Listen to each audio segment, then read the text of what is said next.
de Getsemaní era algo que pertenecía a lo que conocemos como el Monte de los Olivos. El huerto de Getsemaní estaba a 1 kilómetro, a 10 cuadras, en las afueras de Jerusalén. Así que esto que estamos leyendo sucedió allí. Y quiero que agarre esto que le voy a dar ahora, porque si no, no va a entender mi mensaje. La palabra Getsemaní, esta palabra, quiere decir prensa de aceite. Y también se ve que en ese lugar, en los días de Jesús o antes, había un molino conocido donde se prensaban las aceitunas para sacarle el aceite. Y eso quiere decir Getsemaní, prensa de aceite, molino de aceite. Otros lo traducen como el lagar de aceite, el lugar donde se producía el aceite. Getsemaní, mis hermanos, en este lugar donde se exprimían las aceitunas. Escuchen bien esto. Dios el Padre tomó a su Hijo y lo trituró en eso. Y allí salió ese sudor como gotas de sangre. Esa es la figura de un aceite espiritual que hablaba del nacimiento de una nueva vida. En esa oración, Dios trituró a su Hijo y Él estaba allí produciendo con ese sudor sangriento una nueva vida. Porque Él estaba puesto de rodillas. Y es esto lo que yo quiero que usted se entere en esta noche. Esa oración, Él puesto sobre sus rodillas, Él oró por usted y Él oró por mí en ese día. Y eso es lo impactante, eso es lo que a mí me conmueve, enterarme que 2000 años atrás, mi Salvador, el Señor Jesucristo, estaba puesto de rodillas, sudando gotas de sangre y clamándole al cielo para que Dios derrame su misericordia y usted y yo podamos ser salvos. ¿Ve de qué se trataba esa oración? Orando de rodillas por salvación, porque Jesús sabía que 2000 años después usted y yo íbamos a necesitar de un Salvador. Lo que a mí me impacta al leer este pasaje es enterarme que mi nombre estaba en la lista de oración del Señor Jesús. Y allí estaba su nombre. Él estaba levantando su voz al cielo, pidiéndole a Dios que un día Él derrame de su misericordia sobre nuestras vidas, para que seamos salvos y salvos eternamente. Por eso Jesús entró en la prensa de Dios y sudó grandes gotas de sangre, dice la Biblia. Ahora, no quiero que pierda este pasaje. Tenga su dedito ahí y acompáñenme al Evangelio de Marcos por un momento. Quiero darle un dato que registra Marcos sobre este evento. Evangelio de Marcos, el capítulo 14, versículo 32.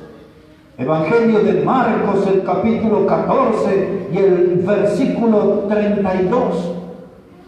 Pues mire cómo dice la Biblia allí, Marcos 14, verso 32. Dice la Biblia: vinieron pues a un lugar que se llama Getsemaní, y dijo a sus discípulos: sentaos aquí entre tanto que yo oro.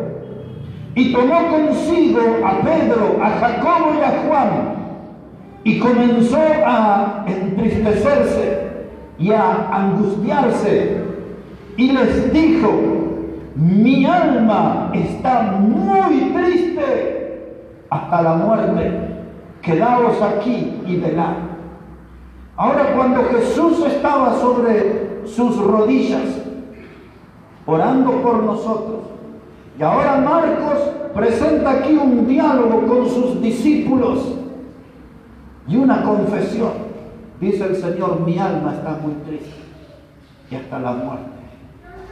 Yo estudié en el idioma griego la palabra, esta expresión, mi alma está muy triste. Y encontré allí un término un poquito raro. Y ese término que estaba estudiando allí, una palabra que se llama perilurosa, no es importante que la recordemos, pero sí la idea. La idea de esa palabra es que el Señor estaba allí rodeado de dolores. En esa estaba atrapado por el abatimiento. Por eso él dice, mi alma está muy triste. La idea de esta palabra es como si viniera un oleaje enorme y lo envolviera al Señor, y ese oleaje se metiera dentro de él, produciéndole angustia, dolor. Y esa era una clase de dolor que lo ponía al borde de la muerte. Una persona no suda normalmente sangre, pero sí puede hacerlo. Ya le voy a explicar en unos minutos nada más eso.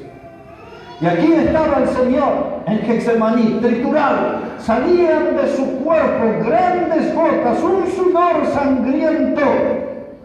Pero ese era el comienzo del dolor, porque en ese lugar Él estaba decidiendo si ir a la cruz por nosotros. En esa oración Él estaba decidiendo si iba a cargar con nuestro pecado y llevarlos a la cruz. Ese no era todo el sufrimiento que iba a venir. Había un sufrimiento más atroz todavía, que era el de la muerte de la cruz. Y Él estaba orando. Y Él sabía que Él era la única esperanza para nosotros. Si Él no hubiese decidido ir a la cruz, nosotros hubiésemos estado perdidos para siempre. ¿Ve qué importante que es esa oración? ¿Ve qué impactante que es ese momento que el Señor está orando y decidiéndose? Y de pronto, dice el texto que leímos en Lucas, Él mira una copa que infundía temor, una copa con un contenido desconocido. Y cuando el Señor miró esa copa, leíamos ahí en Lucas, Él dijo, Padre, si es tu voluntad, pasa de mí esta copa, pero que se haga tu voluntad, no la mía. Y ahora nosotros ponemos la mirada en esa copa, porque en esa copa, en su contenido, estaba la muerte. La Biblia dice que Cristo es el autor de la vida.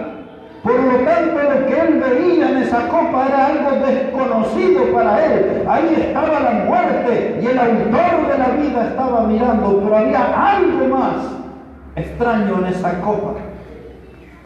En esa copa, mis hermanos, estaba el pecado de todas las personas, de todas las edades de la historia de la humanidad. Ese era el contenido de esa copa. Y el pecado para Cristo era lo más extraño, era lo más ajeno, porque Él era santo y sin pecado. ¿Comprende? Estaba mirando la muerte cuando Él era el autor de la vida. Siendo Él el hombre santo sin pecado, estaba viendo una copa inmunda, llena de pecado. Ahora, si nosotros pensáramos en el pecado de los humanos, hubo un hombre que llegó a ser emperador en Roma, se llamó Nerón. Un hombre que estaba lleno de vanidad y de locura en su mente. Un hombre, mis hermanos, que mató a su madre, mató a su suegra, mató a su esposa. Un asesino, sangre asesina corría por esa vez. Y un día en su locura tomó fuego e incendió la tercera parte de Roma y le echó la culpa a los cristianos en el año 64 después de Cristo. Y ese hombre loco, Nerón, desató la persecución y tomaba a nuestros hermanos en la fe y los echaba a los leones para que los leones lo devoraran y la gente festejara esas muertes. Lo que en la historia le llamaban pan y circo, tomaba a nuestros hermanos y los tiraba a los perros rabiosos para que lo despedazaran. Llevaba a nuestros hermanos a la guillotina, los llevaba a la muerte de cruz. Y había más perversiones en el corazón de ese hombre. porque tomó a nuestros hermanos y los bañó a sus cuerpos en brea, en asfalto, y los prendió fuego, y los usaba como antorcha, como teas ardientes en sus jardines. Cuando Jesús miró esa copa, había tanta maldad, tanta iniquidad, tanto pecado inmundo, como lo de ese hombre Nerón, y tantos, millones y millones y millones de personas. Y como si eso fuera poco, en esa copa estaba todo su pecado, y estaba todo mi pecado. Pecados vergonzosos, pecados escandalosos, pecados que hemos cometido de hecho y de pensamiento, porque cuántas etapas de nuestra vida, nuestra mente se ha vuelto un basural. Cuántas veces se instalaron malos pensamientos en nuestra cabeza. Cuántas veces hemos tenido pensamientos inmorales, pensamientos de idolatría. Cuántas veces hemos deseado mal a otra persona. Hemos albergado en nuestra vida sentimientos oscuros. Todos nuestros pecados, los suyos y los míos, también estaban en esa copa. Era una copa inmunda, era una copa asquerosa, repugnante, era una copa llena de cosas extrañas para Jesús, llena de pecado. El varón más santo estaba cara a cara mirando el pecado, pero también él levanta su mirada y detrás de esa copa él ve la cruz. Y él dice, la única forma que el hombre pecador pueda ser salvo es que yo llegue a esa cruz. Levanta su mirada al cielo y le dice, Padre, que se haga tu voluntad y no la mía. En otras palabras, él estaba decidido a pagar el precio por nuestros pecados. Él estaba decidido a ir a la cruz. Y esa es la demostración más grande que un ser humano pueda conocer. Esa es la demostración de amor más grande que un ser humano pueda experimentar, que el Santo Hijo de Dios decidiera ir a la cruz, a morir en nuestro lugar, como nuestro sustituto, para que nosotros seamos salvos. Y ahora dice ahí el texto de Lucas, que cuando él estaba de rodillas, usa Lucas una palabra, dice, y estando en agonía, oraba más intensamente. La palabra agonía hay que estudiarla también en su lengua original. La palabra agonía o la palabra agón en el idioma griego se utilizaba en tres formas. La palabra agonía se utilizaba para aplicarla a un atleta, alguien que competía en altos niveles, que se entrenaba mucho, que se sacrificaba mucho, que exigía su cuerpo hasta el límite. Y cuando se hablaba de un atleta así, que se entregaba enteramente en la carrera, se usaba la palabra agonía. También la palabra agonía se aplicaba al boxeador en aquellos tiempos. De un hombre que estaba allí peleando en un combate y de pronto recibe un golpe y con su rostro lastimado, el boxeador no se rinde, él sigue adelante en la batalla, sigue recibiendo castigo, pero sigue avanzando, no se entrega. Y ahí se usaba la palabra agonía, la palabra agón. Pero también la palabra agón se utilizaba cuando un soldado iba al campo de batalla. Se aplicaba para el atleta que exigía su cuerpo al máximo. Se aplicaba para un boxeador que su cuerpo estaba malherido, lastimado, pero igual iba adelante. Y la palabra agonía se utilizaba para un soldado que iba al campo de batalla decidido a dar hasta el último aliento de su vida y morir. Esas tres definiciones de la palabra agonía o agón nos permite saber que el Señor allí sobre sus rodillas estaba librando una gran batalla con el cielo. Y Él estaba peleando por nuestra salvación. pidiendo a Dios que su corazón fuera movido a misericordia y que Dios el Padre pueda derramar perdón sobre nuestros pecados. Es esa la oración, es esa la batalla, es lo que estamos entendiendo en esta noche. Jesús en Getsemaní, en ese molino de aceite, en ese campo de prensamiento, su vida interior estaba estrujada, la batalla era intensa y de pronto empieza a salir sudor con gotas de sangre. Cuando usted lee la carta a los hebreos, en el capítulo 5 y en el versículo 7 da 4 detalles de esta oración que no figuran en los evangelios. Pero el escritor a los hebreos nos cuenta que cuando Jesús en los días de su carne, Él oró, y dice que oró allí con súplica, dice que Él oró allí con clamor, y dice ahí Hebreos 5:7, oró con lágrimas. Entiendan bien eso. Dice, oró con lágrimas. Lágrimas de sangre salieron por sus ojos. Esas lágrimas de sangre fueron derramadas por nuestro pecado. Amén. Ese fue el lloro del Señor. Yo estoy hablando de esto en esta noche, pensando, conectando con los primeros 3 hombres del libro de Génesis. Enoc, Noé y Abraham caminaron con Dios, fueron amigos de Dios. Y al enterarme todo esto que vivió, experimentó el Señor Jesús en el huerto de Getsemaní y luego en la cruz, esto me tiene que motivar a caminar con Dios. Amén. A mí también. Seguramente esta noche usted está teniendo la información de muchos detalles que no tenía, que desconocía. Pero el saber todo esto, de lo que él sintió, experimentó al estar sobre sus rodillas, clamando intensamente, dice la Biblia, eso tiene que motivarnos a que el Salvador que pensó en nosotros podamos decidir caminar con él. Amén. Caminar con él. Ahí estamos en Getsemaní, ahí estaba mirando él la copa, su contenido, una copa repugnante, inmunda, una copa tóxica, donde estaba el más alto grado del pecado. Y ahora él está allí en agonía y sudó como grandes gotas de sangre. Si usted habla con un médico, el doctor le explicará y le dirá que ese fenómeno se llama hematidrosis. Cuando una persona suda gotas de sangre, eso se llama hematidrosis.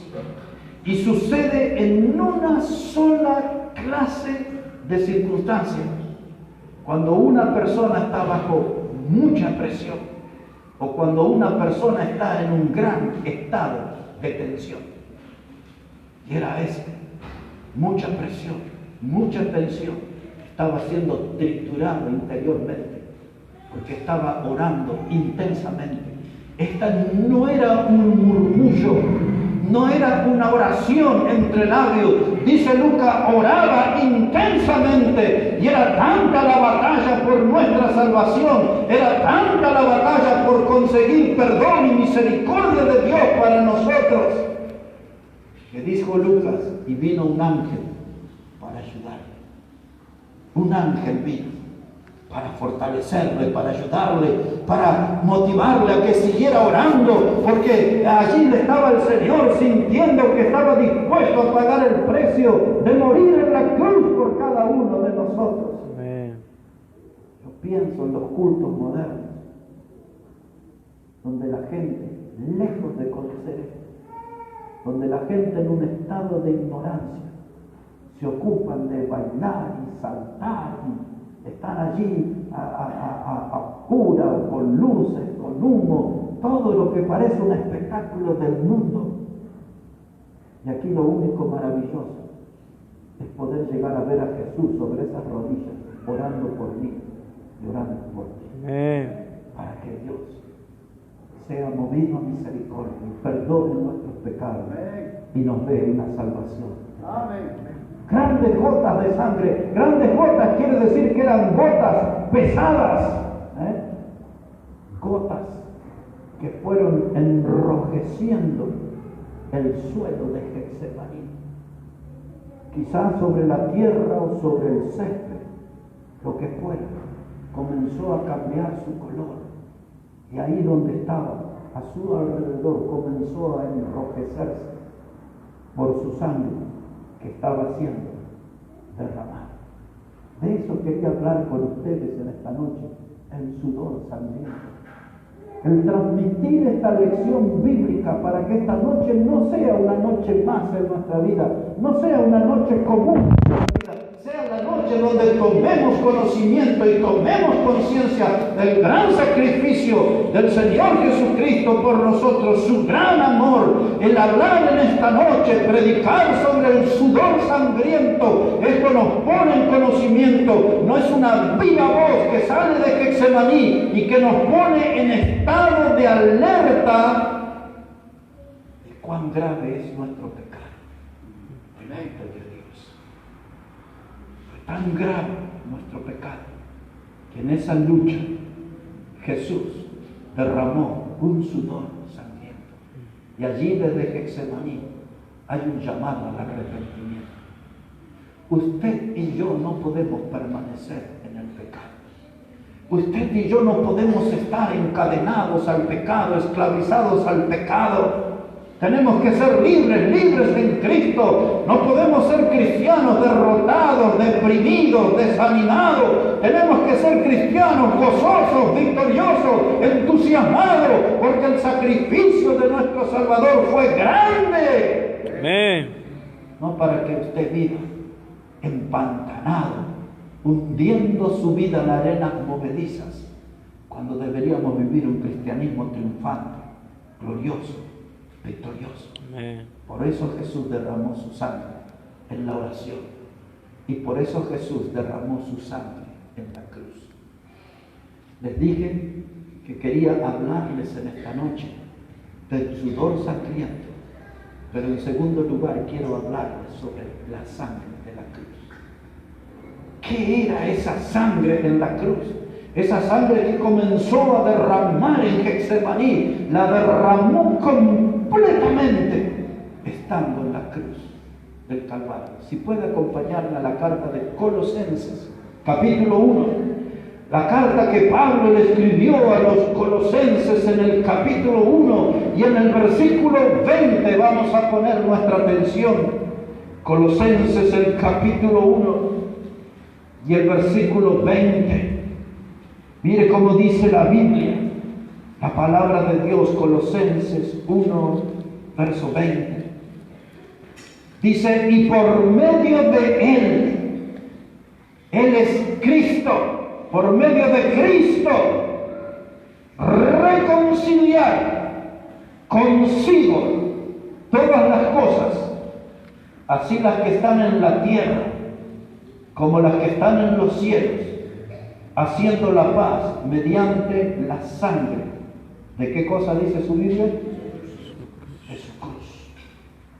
Este pasaje nos informa que la sangre que Cristo derramó en la cruz es la que consigue paz para nosotros, una paz con Dios. Amén. No hay otro modo, no hay otra forma, no hay otra doctrina para que el hombre pecador pueda tener paz con Dios. Necesita de la sangre de la cruz, no de otra clase de sangre, de la sangre que Cristo derramó en la cruz. Esa es la única sangre que obtiene perdón de pecados, que obtiene salvación eterna, que obtiene paz para con Dios, porque nuestros pecados han ofendido a Dios, nuestros pecados variados, de toda clase de pecados que hemos cometido, han lastimado el corazón de Dios. Nuestro pecado ha ofendido a un Dios que es santo.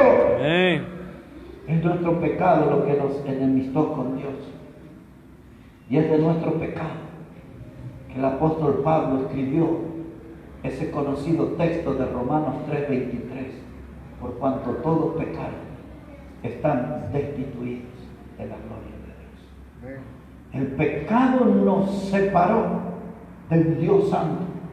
El pecado nos alejó Pablo usa la palabra destituidos, alejados, separados, sin posibilidad de tener comunión el hombre pecador con el Dios santo.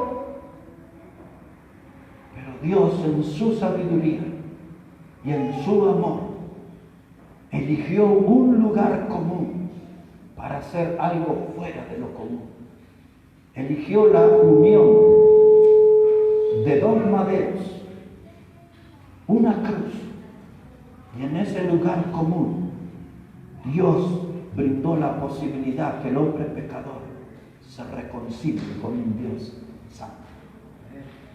Dice Pablo, por medio de él reconciliar. Esa palabra reconciliar significa volver a unir, porque el hombre se separó de Dios desde el huerto del Edén. Cuando Adán y Eva se rebelaron contra Dios, desobedecieron su palabra, prefirieron obedecer a la serpiente, el hombre se enemistó con Dios. Pero ahora hay algo hermoso, la reconciliación. Y Pablo nos cuenta en esta noche, esa reconciliación solamente se consigue mediante la sangre de la cruz. Amén. Si Dios lo permite, mañana y el domingo, yo quiero que sigamos contemplando esa cruz y todo lo que pasó. Pero le diré algo más en esta noche. Esa paz que tenemos con Dios también nos abre la puerta para sentir la paz de Dios en nuestra vida. La sangre de Cristo logra que el hombre pecador tenga paz con Dios, pero esa sangre también logra que la paz de Dios esté en nosotros. El impío, dijo el profeta Isaías, que su vida es como un mar revuelto, cieno, lodo, cosas inmundas hay en el alma del impío, pero el hombre que ha sido salvo, la mujer que ha sido salva por Cristo, obtiene la paz de Dios. A veces la gente habla con nosotros y dice, no sé, le miro, pero usted tiene una paz. En la presencia de Cristo y en la obra de Cristo, que consiguió que yo, pecador, tuviera paz con Dios y que la paz de Dios viniera a vivir. ¿Por qué hay tanta gente tan nerviosa? ¿Por qué hay tanta gente tan preocupada? Gente desesperada, al borde de un ataque de nervios, por lo que pasa en el mundo familiar, por lo que pasa en el mundo de los negocios, por lo que nos pasa en el vecindario. No tenemos paz. Vivimos, hermanos, atemorizados. Si salgo y me asaltan, me matan. Vivimos llenos de temores. El que tiene a Cristo tiene que vivir la paz de Dios. Amén. Hasta hay uno de los salmos que dice, en paz me acostaré. No solo el día tengo que vivir en paz, sino que cuando voy a descansar, tengo que sentir esa paz de Dios. Amén. Invadiéndome de la sangre de Jesús. Le daré un último detalle sobre esa obra en la cruz. Aquí en Colosenses también, capítulo 3 y versículo 13. Mire cómo dice la palabra de Dios, capítulo 3 y versículo 13. Yo quiero animarle a que mañana y el domingo usted invite a sus amigos, a sus familiares que no conocen a Cristo, porque yo quiero profundizar en este tema. Estos son doctrinas, enseñanzas que la gente tiene que conocer, de cómo Dios nos amó, de cómo Dios nos buscó, de cómo Cristo nos murió, cómo Cristo pagó ese precio por nosotros. Y ahora amigos y familiares, todos tienen que saber esta verdad que vamos a estar predicando este fin de semana. Amén. Mire cómo dice Colosenses 3. Dice la palabra de Dios aquí. A Colosenses 2, disculpe, versículo 13. Colosenses 2, versículo 13. Dice la palabra de Dios, y a vosotros, estando muertos en pecados y en la incircuncisión de vuestra carne, os dio vida juntamente con Él, perdonando todos los pecados, anulando el acta de los decretos que había contra nosotros, que nos era contraria, quitándola del medio y clavándola en la cruz, y despojando a los principados y a los potestades, los exhibió públicamente, triunfando sobre ellos en la cruz. Comienzo explicando el versículo 13. Dice la Biblia, estando vosotros muertos en pecado. El mismo apóstol le escribió a los Efesios en el capítulo 2, diciendo que el hombre está muerto en sus delitos y pecados. ¿Sabe que para Dios usted y yo somos delincuentes? Porque nosotros hemos transgredido la ley divina, hemos violado la ley divina. Y dice Pablo en capítulo 2 a los Efesios, estábamos muertos en delitos y pecados. No es como dijo algún español, algún pecadillo. Hay grandes pecados en nosotros. Así es. Están los que la gente conoce y los que la gente no conoce. Amén. Nuestros pecados. Amén. El pecado, como dice la Biblia, la paga del pecado es muerte. Cuando usted ve un cristiano, no un incrédulo, un cristiano, que se dedica los domingos de su vida a calentar los bancos de la iglesia y que ejercita sus orejas para que el mensaje de la Biblia le entre por una y le salga por otra, es el cristiano que nunca cambia, es el cristiano que nunca corrige, es el cristiano que nunca obedece, es el cristiano que nunca tiene fruto, que nunca glorifica a Dios. Las iglesias están llenas de cristianos y nosotros tenemos algunos también, muertos en delitos y pecados. Usted puede sonreír, usted puede cantar, usted puede venir al frente y ofrendar, usted puede levantar sus manos, cerrar sus ojos, compungirse de corazón, emocionarse. Pero si cuando sale de este lugar sigue practicando el pecado, usted está muerto espiritualmente para Dios. Usted necesita hablar con Dios.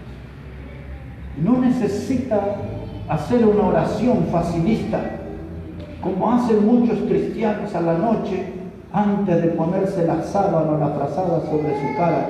Dice: Dios, perdona todos mis pecados en el nombre de Cristo. Y se tapa. Y hasta que aparece el sol en otro día. Usted tiene que ser honesto y tiene que decir: Dios, perdóname porque yo he mentido. Yo mentí hablando con esa persona. Dios, perdóname porque yo he difamado, le saqué el cuero, la piel, despedacé la carne de tal persona.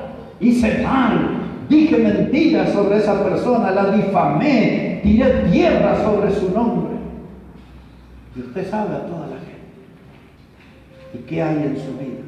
Inmoralidades. Hable con Dios, dígale: Dios, es esta mi inmoralidad, es este mi pecado, perdóname. ¿Mató a alguien? Hable con Dios, porque dice el texto, dice: perdonando todos nuestros pecados.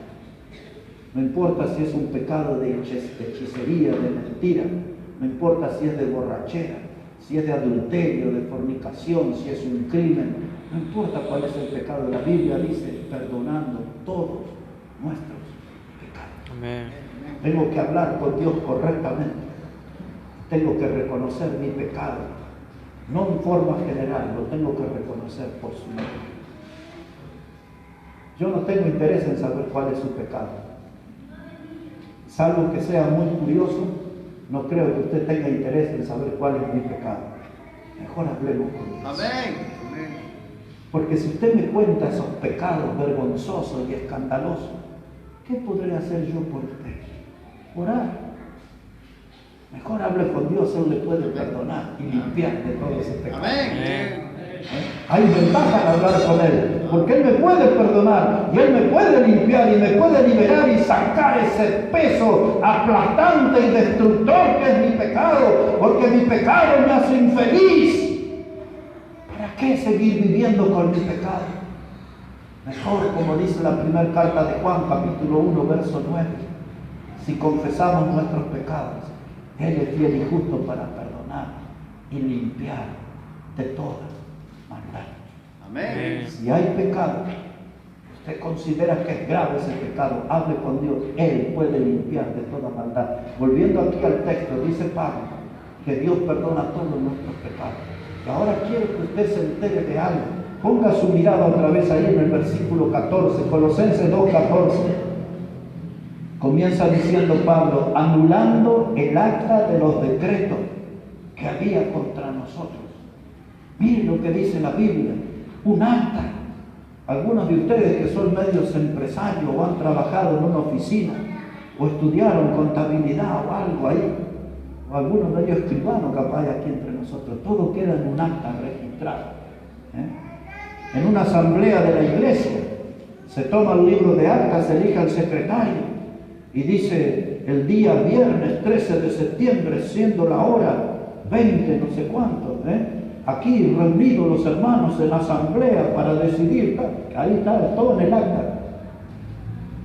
Pero la Biblia dice que había aquí un acta de decretos que nos era contrario. Se lo voy a hablar en un español o castellano más puro. Hay un libro donde están registrados todos nuestros pecados, los de hechos y los de pensamiento también, que esos son más tremendos. Cuánta basura que hay acá en nuestra mente, cuánta basura que hay en nuestro corazón. Jesús hablaba de 13 pecados en el corazón. Y allí está. El día tal, el hermano tal, la hermana tal, pensó tal cosa, dañina, pecaminosa, inmunda, tóxica. Ahí está en el acta. Y un día el diablo va a tomar esa acta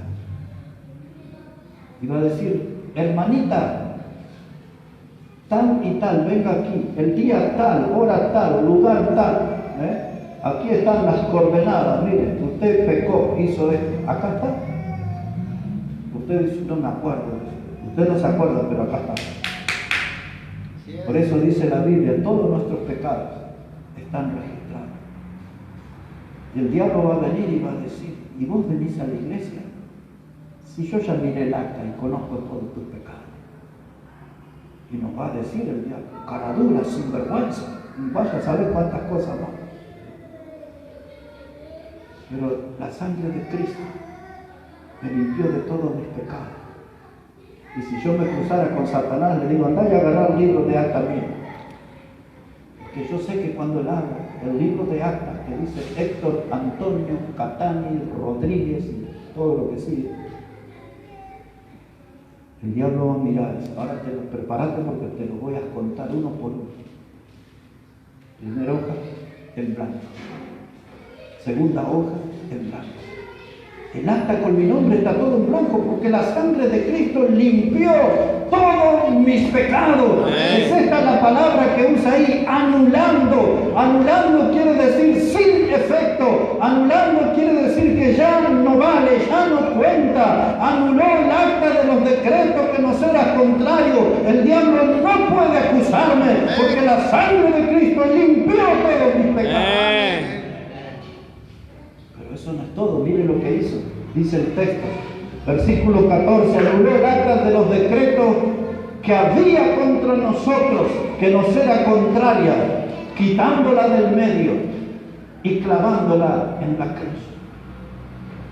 Muchos de ustedes en el colegio o en la oficina, en el lugar de trabajo, pusieron una palabra, anotaron mal, y van y buscan una lapicera que tiene liquid paper, ¿sí, no? Un líquido blanco, y usted va, cubre la palabra equivocada y la escribe correctamente. Y ahora, hermanos, aquí hay algo más efectivo que el liquid paper. Así es. Nuestros pecados, hermanos, se escribían en pieles de animales, se acostumbraba a usar pieles de animales, y se utilizaba una tinta vegetal, y lo que se escribía no se borraba con nada, no había liquid paper que sirviera. Pero cuando la sangre de Cristo tocó, esa tinta se borró, la acusación contra nosotros ya no existe. Dice el texto, anuló el acta de los decretos que nos era contraria, lo exhibió públicamente, dice, y lo clavó. Amén. No hay cristianismo sin cruz. Y le voy a decir algo aquí en esta noche. Yo creo, estoy seguro, no tengo un versículo textual, pero estoy 100% seguro que la puerta al cielo tiene forma de cruz. Si usted no pasa por esa cruz, nunca podrá ser salvo. Amén. Si usted no pasa por la cruz de Cristo, usted nunca tendrá sus pecados perdonados. Si usted no pasa por la cruz de Cristo, nunca alcanzará el regalo de la vida eterna. Así es. Jesús dijo, yo soy la puerta, y el que por mí entrare será salvo. Y yo sé que para ser salvo, tengo que pasar por la cruz. Le diré algo más sobre la cruz. Frente a la cruz es el único lugar donde todas las personas, hombres y mujeres, somos iguales. Aquí en esta vida tenemos a alguien de 1,70 metros, tenemos una hermana aquí menos de 1,50 tenemos a alguien que tiene un billete de 100, tenemos a alguien que tiene una moneda y quizás hay alguien que no tiene nada en esta noche. Hay alguien que tiene allá afuera un auto estacionado y hay otros que tienen que andar en el colectivo, en la flota, moviéndose. No somos iguales. Alguien alquila, otro tiene una casa propia. Pero frente a la cruz de Cristo todos somos iguales. Amén. Porque todos somos pecadores. Y frente a la cruz de Cristo, ahí es donde nosotros podemos ser salvos. Mi pregunta en esta noche, pensando en el sudor sangriento, en esas gotas de sangre, en esa oración de rodillas en Getsemaní, y pensando en esta noche en la sangre de la cruz, ¿usted se siente 100% seguro de que usted ha creído en Jesucristo como su Salvador? Amén. ¿Realmente tiene usted la certeza de que si un día muere va a ir al cielo? Porque para tener el cielo, la gloria, la vida eterna, sus pecados tienen que ser limpios en esa sangre que Cristo derramó en la cruz. Y ahora terminaré apelando a la memoria de ustedes y contándole la historia de 3 hombres. Y así vamos a terminar en esta noche. El primer hombre era un ladrón. Cuando pusieron al Señor Jesucristo en la cruz, dice la Biblia que a su izquierda y a su derecha pusieron 2 ladrones. El primero era un ladrón que se burlaba de Jesús. Era un hombre que gritaba, lo que hoy se llamaría un tribunero, para la tribuna, un vendedor de humo. Estaba en la cruz y gritaba, si tú eres el Hijo de Dios, desciende de esa cruz, sálvate a ti mismo y a nosotros. Si yo hubiese estado ahí cerca, le hubiese dicho, cállate, no bajes, Señor, no bajes, porque si Cristo bajaba de esa cruz, nosotros íbamos a estar perdidos para siempre. A nosotros nos convenía que Él muriera en esa cruz para ser salvos. Amén. Ese ladrón había que pegarle, él quería que el Señor se bajara. Pero el otro ladrón dijo, ¿cómo? Tú, estando en la misma condición que Dios, no temes a Dios. Ese otro ladrón reconocía que Jesús era Dios. Y ese otro ladrón reconoció que Jesús estaba muriendo para ser Salvador. Y ese ladrón lo mira a Jesús y le dijo, acuérdate de mí cuando vengas en tu reino. Amén. Maranatha. Acuérdate de mí cuando vengas en tu reino. Y Jesús, con la mirada puesta en los ojos de ese ladrón, le dijo, hoy estarás conmigo en el paraíso. Gloria a Dios. El primer ladrón, el que le decía, tú si eres Dios, desciende de esa cruz. Ese día ese ladrón bajó muerto de la cruz y las puertas del infierno lo devoraron por toda la eternidad. El otro ladrón esa mañana desayunó con Satanás. Esa mañana desayunó con el diablo y a la noche cenó con Cristo en el paraíso. Amén. Porque Jesús le dijo, hoy estarás conmigo Amén. en el paraíso. ¿Qué hizo la diferencia? Uno fue un ladrón crítico, el otro fue un ladrón arrepentido. Uno fue un ladrón que desperdició la oportunidad, el otro aprovechó y se aferró al Salvador y disfrutó de la salvación eterna. De pronto hubo tinieblas, 3 horas. Y el Señor Jesucristo dijo esta oración al cielo: Padre, en tus manos encomiendo mi espíritu. Los sepulcros se abrieron, dice la Biblia. Los muertos salieron a caminar. Así dice la Biblia. Amén. Algo tremendo. Hubo tinieblas, oscuridad. Y frente a la cruz había un centurión. Un centurión era un soldado romano que tenía a su cargo otros 100 soldados. Por eso era un centurión, era responsable sobre 100 soldados. Y cuando vio que el Señor Jesucristo gritó: consumado es, la obra ya fue hecha, la deuda ya fue pagada, lo que los pecadores debían a Dios, aquí está el precio, la sangre preciosa Amén. se derramó en la cruz. Y ese centurión, dice el Evangelio de Marcos y el de Mateo, dice que dijo: verdaderamente este hombre era el Hijo de Dios. Amén. Lucas dice que él dijo: este hombre era justo. Pero Mateo y Marcos le oyeron decir también: verdaderamente este era el Hijo de Dios. Mi pregunta en esta noche, al hablar sobre el sudor sangriento en Getsemaní y el hablar de la sangre que Cristo derramó en la cruz para limpiar nuestros pecados y salvarnos, ¿con qué ojos mira usted la cruz en esta noche? ¿Con los ojos de incredulidad del ladrón que le dijo: bájate de esa cruz? ¿Con los ojos de fe del otro ladrón que dijo: acuérdate de mí cuando vengas en tu reino?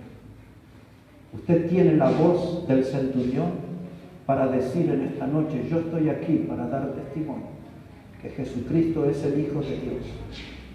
¿Y cuántos de los que están aquí en esta noche podrían decir con certeza: no solamente reconozco que Él es el Hijo de Dios, sino que reconozco que Él es mi Salvador? Amén. Porque si usted aún no lo conoce, esta noche es un buen momento y aquí es un buen lugar para que usted hable con Cristo y le pida que Él perdone su pecado, le limpie y le dé la salvación eterna. La sangre preciosa, la sangre ya fue derramada hasta la última gota. No pierda la oportunidad de ser limpio por esa sangre y de ser salvo y salvo eternamente por la sangre preciosa de Cristo. El sudor sangriento y la sangre de la cruz, esa sangre preciosa nos limpia de pecado y nos puede dar la bendición de la vida eterna. Crea en Cristo y tendrá vida eterna. Amén. Bendiga su palabra y Amén. sus vidas en esta noche.